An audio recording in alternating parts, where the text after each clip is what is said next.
Hi everybody, my name is Matthew Draycott and with me today is David Boswood and John Park. Today we are going to talk about resilience. This is video number 7 in our series.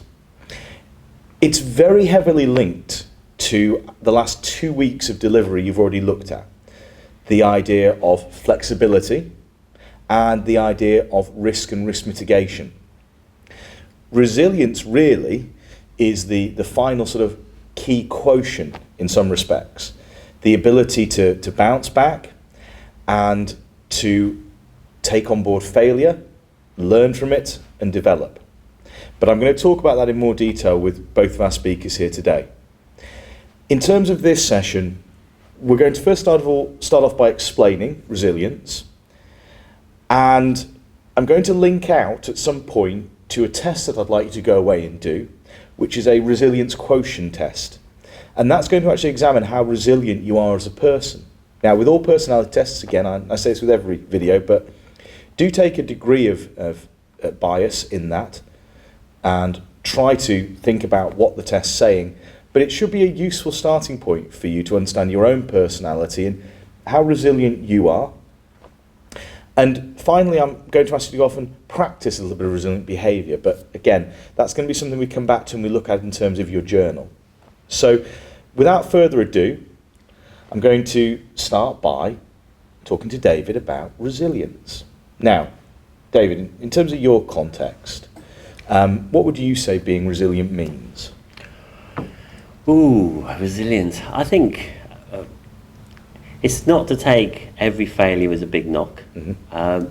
It's the opportunity to have a positive mental attitude and to keep on going. Mm-hmm. And I think what we see with resilience is it's not a black and white thing. It's about shades of grey, isn't it? It's about you being able to take every single knock. And I think the thing that we have with resilience in the course is about the journal, because the journal helps you reflect on all the things that have happened, and I think that's how we're going to build resilience in a practical way, is by people reflecting on that journey that they've been on.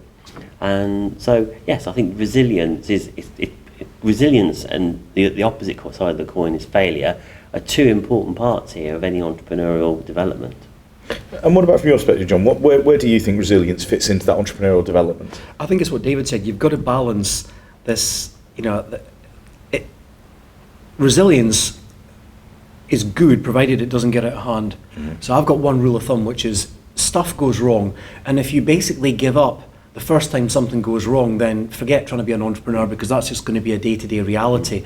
The other extreme is if you take it too far and it's, I will make this happen despite everything going wrong, that's just equally as bad, because you're just going to go bankrupt or burn a lot of money. I've got a simple rule of thumb.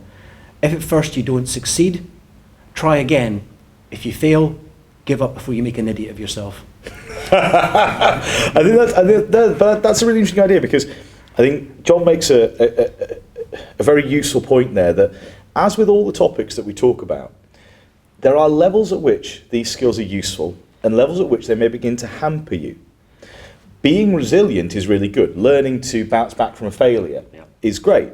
But having a pig-headed attitude towards that, i.e. you keep pushing towards something even when the signs tell you that maybe it's not the best decision to make, that's really important. And in the previous couple of videos, when we've talked about risk and flexibility, we've addressed some of the ways in which you need to decide when to make changes, and that it's not always the right time to make a change. So have a look back at those videos as well, and try to put them into the context of what we're saying today, that we've got to decide when to be resilient. Okay. Now, that's not to say some of us aren't always more resilient than others, and some of you may find the initial rejection or the initial failures you may have on the course can be quite difficult. I don't know from personal experience how each of you would sort of look at failure, but when we talk about this, what would you say, David, have been some of your bigger failures? I think when I was running consultancy business and we had 50 employees, and the consultancy business was basically building license bids for 3G licenses. Mm-hmm. And I was so busy building a business that did these license bids that I didn't think what was going to happen once all the license bids had happened. So once all the license bids had happened in Europe, guess what? I had 50 people with nothing to do. So we had to close the business down. And that was a massive, massive failure. And we talked about the reflection time with the fact that being able to reflect on that was really important. But what it showed me was that, okay, forward thinking, strategy is really important. But the resilience I built up with running this business, I learned so much out of it. And so as a person, I learned from the failure, but also I learned to be more resilient, because the business crashed and burned big time, crashed and burned. And I'm still alive. I'm still here today, 20 odd years later, and I'm still happy.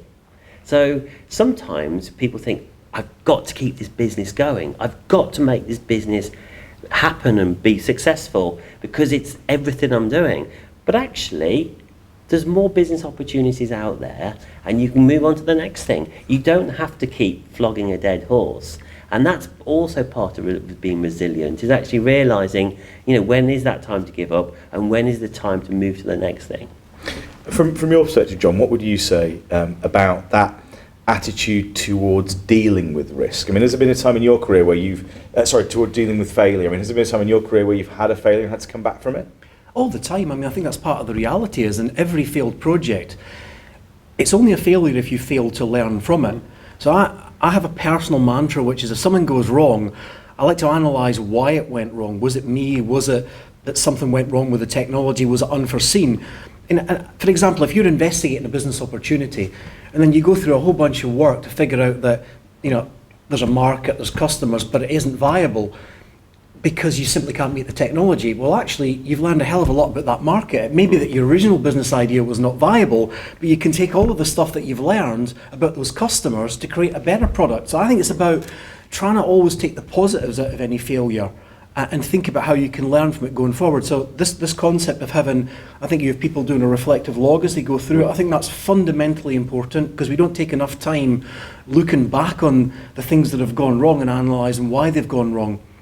Another personal philosophy is just because other people have failed shouldn't put you off. I've had a number of projects that people have given to me that I didn't want, and then subsequently found that I was probably the third or fourth person to try this.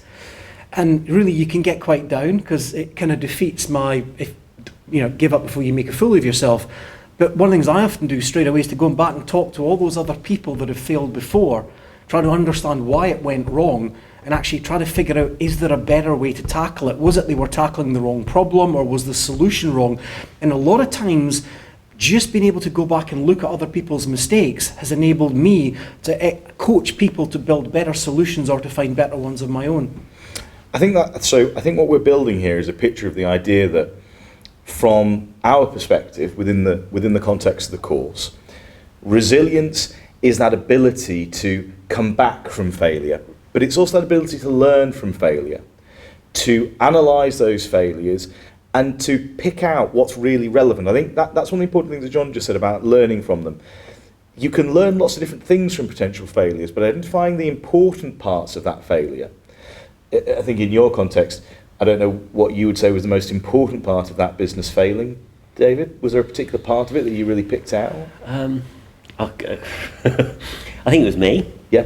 To be honest, I was too busy doing the job. I was too busy focused on managing a business, and I wasn't doing enough strategy and enough forward thinking.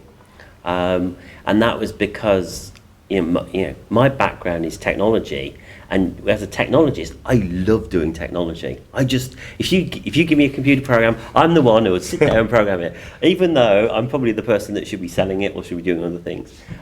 So I ended up being part, because I love 3G mobile phones, I love that sort of thing, got really involved with it, didn't have enough high-level vision of where it should be going. And I learned, that's what I really learned, is I need to step back from these things and be more of an entrepreneur and more of a strategist rather than a technology doer. Now I've got an interesting question for you here. That's your ability to look in hindsight 20 years plus, possibly on, from the event. What about at the time? Yeah, at the time, okay, because we finished that business, and then 2 months later, I started another business. So, and that business was Blue Sphere Games, and that business was a gaming business.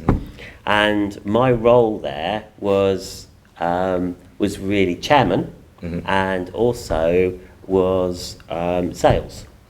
So I'd completely stepped away from technology at that point, and I looked at selling and developing relationships with customers. So I actually, at the time, did learn from that. Okay, so that's interesting. So what you can see there is that even quite close to a failure, you still had the ability to take on the learning from that, and you still had the resilience to face down another market. What about you, John? Do you think, has hindsight given you more depth of vision, or do you think even at the time you had that ability? I don't think I've ever been blessed with that ability of depth of vision. My mistake is I often I think I jump into things, you know, I'm not risk averse enough. So my problem is I tend to, and I can't stop myself doing it, which is when I see the opportunity, I will commit to actually go do it. Then the impact is on the people around me, because I've gone and volunteered to go and do the brave thing, but then it's the people around me. So what I've learned is I can't stop myself making the risk, so I'll try and involve them earlier on so they're in the room to stop me doing it.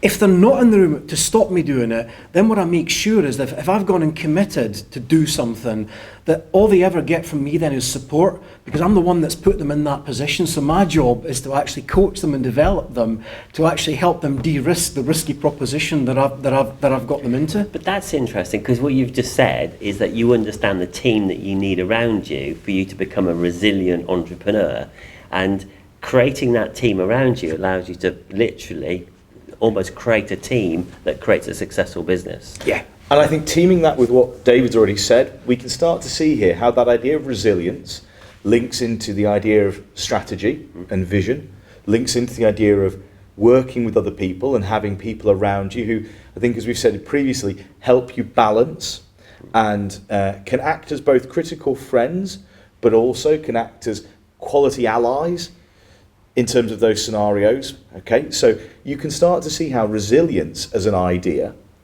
interlinks to the other areas of the module. And I think to bring it back now and start to conclude the position in terms of where we are, we know that resilience is that ability to come back from things, and that ability to learn, and to learn the right lessons. Okay, there may be lots of lessons you particularly learn from a failure, but learning the right lessons from that failure and applying those lessons to your next venture or the venture after it, that's going to be really important to you. Whether you go and take this off and use it in an entrepreneurial case, or whether you use it in a career case, in lots of different areas, okay? That's why what I'd like you to go away and do after this video is to go away and do the RQ test, the resilience quotient test. Start to develop an understanding of how resilient you are.